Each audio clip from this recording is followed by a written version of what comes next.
t'as passé ta question. Non, vas-y. Je peux y aller. Didier, comment ça va, personnellement? Bien, merci. Et, C'est gentil de vous soucier de moi. et comment va surtout le nez de votre capitaine? Et est-ce que Ah, c'est raisonnable de le faire jouer demain? écoutez, tout va dans le bon sens. Après ce choc important qu'il a eu, avec les conséquences, bien évidemment. Hier, comme vous avez pu le voir, il a pu sortir et faire un peu d'activité. Ça sera le cas aussi ce soir. Donc ça évolue dans le bon sens pour faire en sorte qu'il puisse être disponible demain. Ça vous va? Je n'ai pas de raison. Chacun aura sa propre raison. Après, on va faire en sorte qu'il puisse être disponible, je le répète. Bonsoir coach. Oui. Montferrand de Radio France, vous étiez très méfiant envers l'Autriche, vous aviez raison. Merci. J'imagine que... J'ai toujours raison. Vous êtes... Et article 2, quand j'ai tort, se référer à l'article 1. Donc, ça me va bien, quoi. Je suis méfiant aussi, là. Ouais, j'ai l'impression. Ça va pas être les mêmes Pays-Bas que la dernière fois. Là, ouais, c'est bien. Je vois que vous regardez les matchs aussi. Donc, il y avait pas mal d'accents. Non, les Pays-Bas font de... par rapport aux deux rencontres qu'on a vécues, ça a rien à voir. De par ce qu'ils ont changé aussi et les joueurs absents à ce moment-là et qui aujourd'hui sont là et sur le terrain. Donc, bien évidemment, l'objectif des deux équipes, je vous apprendrai rien, c'est d'aller chercher la qualification, mais c'est un adversaire différent par rapport à celui qu'on a rencontré au premier match, l'Autriche.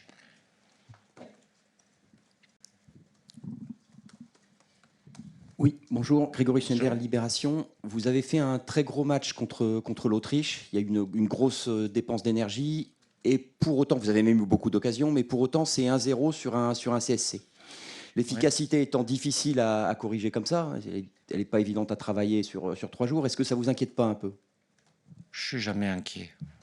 Si on n'avait pas d'occasion, et on aurait pu en avoir plus, des situations, comme je vous l'ai dit après le match contre l'Autriche, avec des meilleurs choix, auraient pu nous amener à avoir des occasions. Après, l'efficacité, plus on l'a, mieux c'est, mais si on n'avait pas d'occasion, ça serait plus embêtant. Mais c'est un autre match et on partira avec le même objectif, de mettre en difficulté cette équipe des Pays-Bas, en sachant qu'elle a la capacité, elle aussi, à créer pas mal de dangers. Et bon, un avantage sur le plan physique, vous savez de toute façon, mais on a fait en sorte, et je salue le boulot du staff médical et de Cyril Moine pour faire en sorte d'optimiser la récupération sans pouvoir faire de miracle, mais faire en sorte d'avoir la même fraîcheur sur ce deuxième match. On aura besoin de ça de par la qualité de cette équipe des Pays-Bas.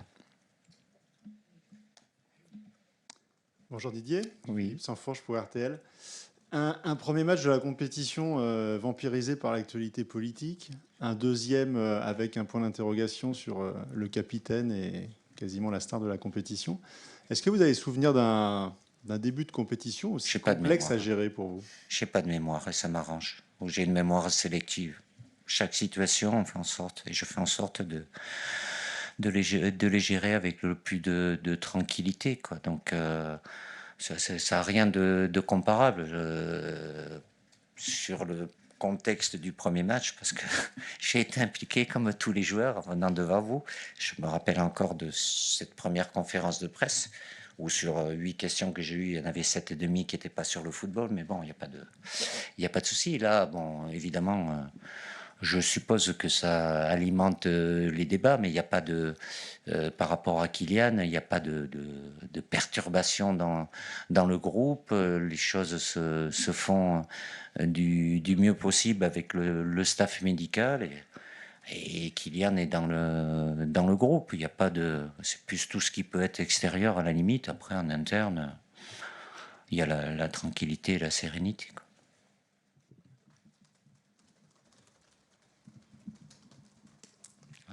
Bonjour, Hugo Delon du journal L'Équipe. À l'instant, Antoine Griezmann a évoqué son nombre de ballons touchés lors du match contre l'Autriche et regretté le fait qu'il en ait touché assez peu. Quel regard vous portez sur sa prestation contre l'Autriche et globalement, quel bilan vous faites depuis qu'il est arrivé en préparation avec vous? Merci. Alors, je ne sais pas si c'est vraiment intéressant de faire un bilan. Il y a un deuxième match, il y a eu un premier match où évidemment il y a des performances individuelles et collectives. Évidemment que c'est pas, et il le sait, j'en ai discuté avec lui, c'est pas son meilleur match qu'il ait fait avec nous.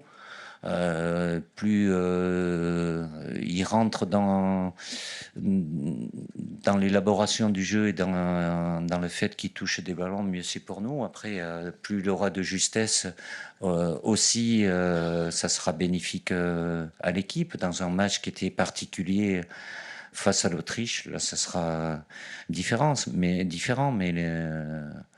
l'influence d'Antoine dans notre jeu est une part importante. Je connais aussi le fait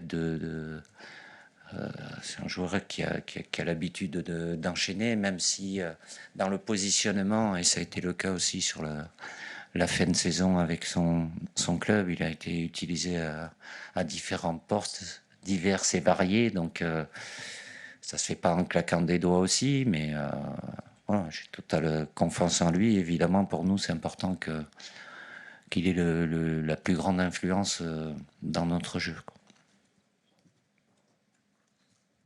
Bonsoir Didier, par ici, derrière le poteau. Ah voilà. Ouais, Julien Thomasville des DNA. On l'a dit, voilà, il y a une incertitude qui plane autour de Kylian. Qu'est-ce que ça impliquerait son absence en termes d'animation? Est-ce que vous seriez prêt à passer dans un autre système? Et en termes de management aussi, comment on prépare éventuellement le remplaçant quand il y a une incertitude, s'il ne sait pas s'il va débuter ou pas? Est-ce qu'il y a besoin aussi de beaucoup parler à ce moment-là aux joueurs? Écoutez, vous mettez une équation qui est peut-être pas la même pour moi. Donc voilà, je fais en sorte d'avoir des discussions avec les joueurs, ceux qui commencent pas. Tout le monde est prêt.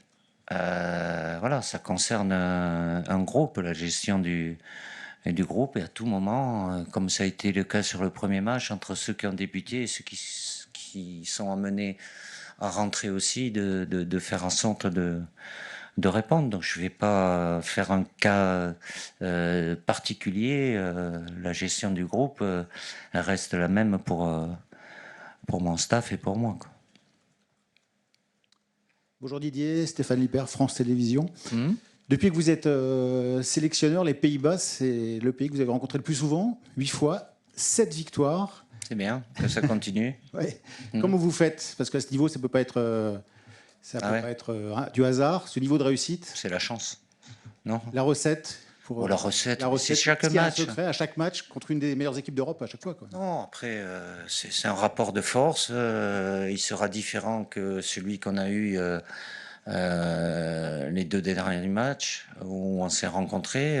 Voilà, c'est dans l'analyse, après, de faire en sorte le premier objectif, c'est de leur créer des problèmes et limiter leur animation offensive aussi. C'est pas, chaque match, c'est pas réellement la même situation, pas forcément le même système aussi. Ils ont un système hybride avec et sans ballon, donc voilà, on passe du temps avec mon staff technique et évidemment avec les analystes vidéo pour décortiquer, plus les observateurs que l'on a et qui les suivent depuis le mois de mars, les 2 matchs qu'ils ont eu pré-championnat d'Europe et le premier match qu'ils ont fait de la compétition aussi. Donc voilà, c'est évolutif, mais faire en sorte d'aller chercher ce qu'on a obtenu très souvent.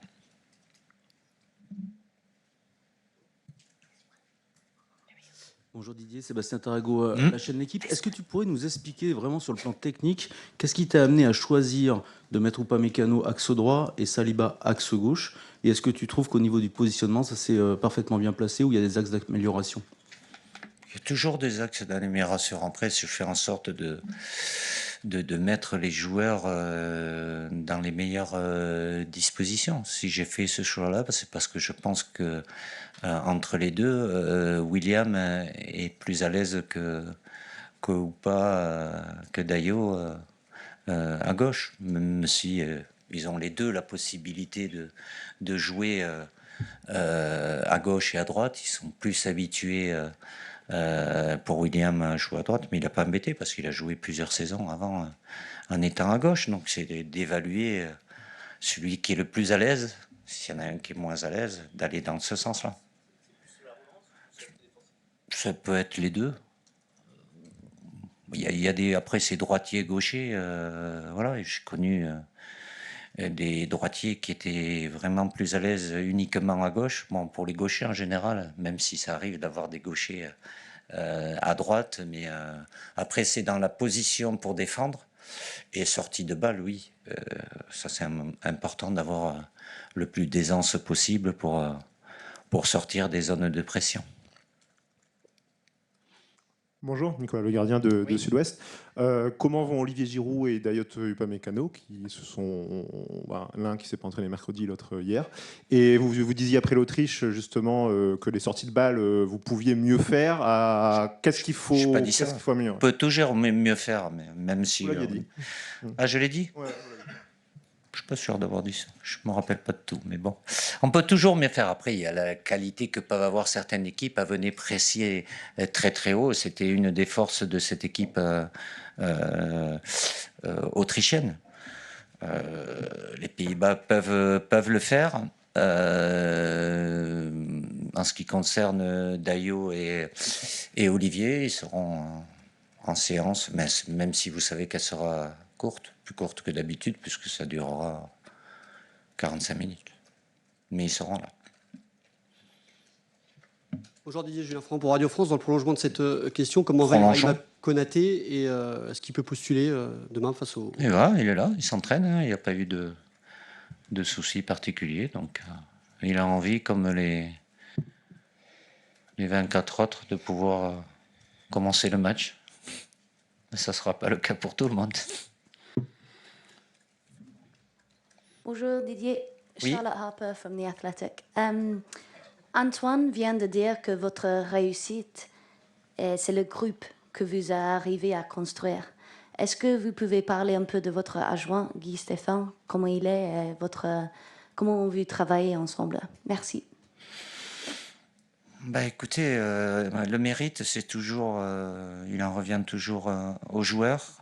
Évidemment, quand on a des listes à faire pour une grande compétition, on passe beaucoup de temps. J'échange beaucoup, évidemment, avec Guy Stéphane et avec Franck Raviot et Cyril Moine. Je sais que je peux m'appuyer sur eux. Avec Guy, on se connaît parfaitement. On n'a très souvent pas besoin de se parler pour penser la même chose. Donc voilà, ils sont là pour nourrir ma réflexion. Et après, notre objectif, évidemment, le choix d'un groupe, la construction d'un groupe pour une compétition, c'est des choix importants. Et après, dans le suivi aussi, parce que quand vous avez 25 joueurs, il y en a qui jouent peu, il y en a qui vont pas jouer. Et c'est de faire en sorte, c'est un de nos objectifs importants, de perdre personne. Donc, on passe...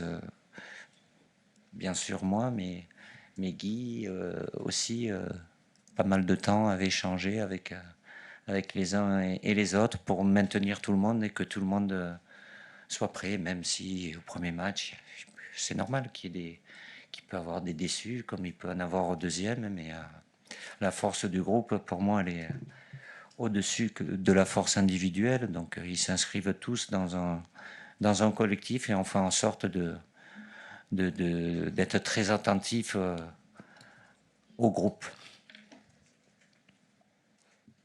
Hello, Mr. Deschamps. Ça se complique. I'm from Xinhua News Agency. A question in English, please.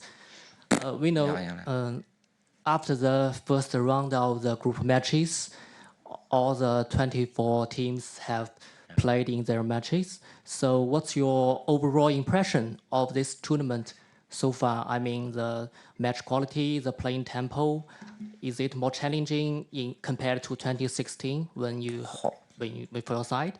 Thank you. Hein? Non, j'ai rien. Il n'y a personne qui traduit, mais c'est pas grave, oui. De comparer? Ouais. J'aime pas comparer 2016 ou 2021, ça n'a rien de comparer. La constante qui revient à chaque fois, c'est que voilà, c'est des matchs d'une très haute intensité et la capacité quand l'ensemble des équipes à répéter les efforts à haute intensité, certainement liés au climat en Allemagne, où il n'y a pas de grosse chaleur, mais parce que les joueurs sont de mieux en mieux préparés et ont cette capacité-là. Donc ça amène à avoir beaucoup de rythme. Évidemment, sur le premier match, il y a toute la fraîcheur possible. Après, elle peut diminuer un petit peu, puisque bon, le fait d'avoir des matchs tous les 4 jours, c'est pas pareil que de l'avoir tous les 5 jours, mais j'ai déjà vu les premiers, deuxièmes matchs, ça reste, évidemment, il y a de la qualité, du talent, il peut y avoir des erreurs, il y a des joueurs qui ont cette capacité aussi de percussion, d'éliminer, voilà. Mis à part, je crois, Musiala aujourd'hui, autrement, il y a que sur les 34 premiers buts, c'est 34 joueurs différents. Je pense que ça n'a pas dû arriver souvent, ce qui veut dire que le danger vient un peu de partout. C'est pas forcément que des attaquants. Aujourd'hui, il y a des joueurs de couloir ou des milieux qui se projettent beaucoup. Donc voilà, toutes les équipes sont très bien organisées. Et avec la capacité, évidemment, c'est toujours moins difficile, je ne vais pas dire plus facile, de bien défendre, mais après, ça se projette très vite aussi, quoi. On prend rapidement les 2 dernières questions. Fabrice Hawkins pour RMC Sport et Dominique Sévrac pour Le Parisien. Bonjour Didier. 2 questions. Non, une. Sur Kylian Mbappé. Très rapidement. Est-ce qu'il va pouvoir utiliser son masque? Est-ce qu'il a reçu pour commencer à s'habituer tout à l'heure à l'entraînement?